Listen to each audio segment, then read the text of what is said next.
ఈరోజు గోంగూర చట్నీ చేస్తున్నాను. ముద్ద గోంగూర చట్నీ.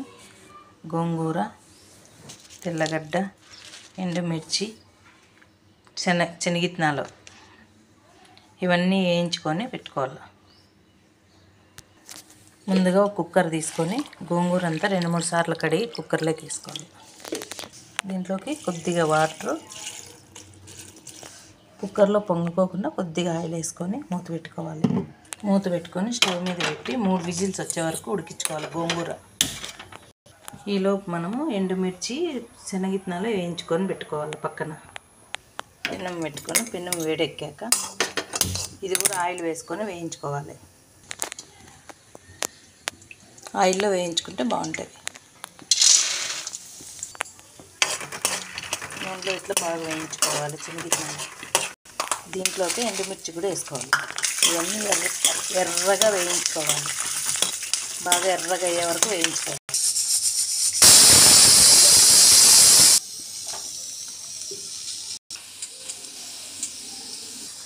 వేయించినవి ఎండుమిర్చి, శనగిత్తనాలు మిక్సీ పట్టుకోవాలి.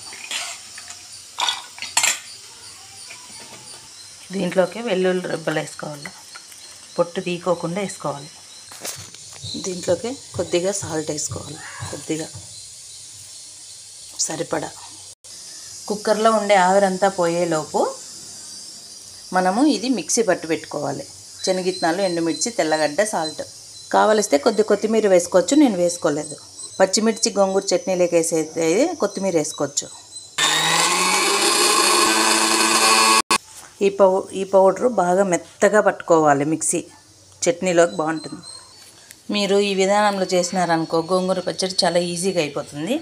చూడండి, ఇలా మెత్తగా మిక్సీ పట్టుకోవాలి. ఇప్పుడు ఆవిరంతా పోయింది, మూత తీసి పెట్టండి. ఇప్పుడు దీంట్లో ఉండే వాటర్ని పక్కన గిన్నెలోకి వంచి పెట్టుకోవాలి.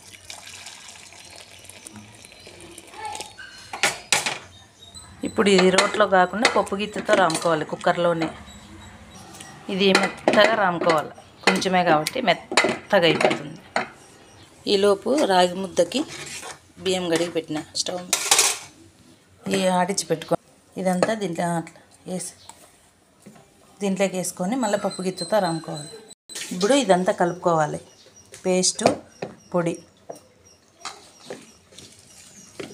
గట్టిగా అవుతుంది, బాగుంటుంది. మనకి చట్నీ గట్టిగా అయిందనుకో తీసి పెట్టుకునే వాటర్ కొద్దిగా వేసుకోవాలి. 2 చిన్న ఎర్రగడ్డ కట్ చేసుకొని ఇట్లా వేసుకోవాలి. అంతే, ఎంతో టేస్టీగా ఉండే గోంగూర చట్నీ రెడీ. సూపర్. ముద్ద ఉడుకుతుంది. ముద్దలోకి గోంగూర చట్నీ.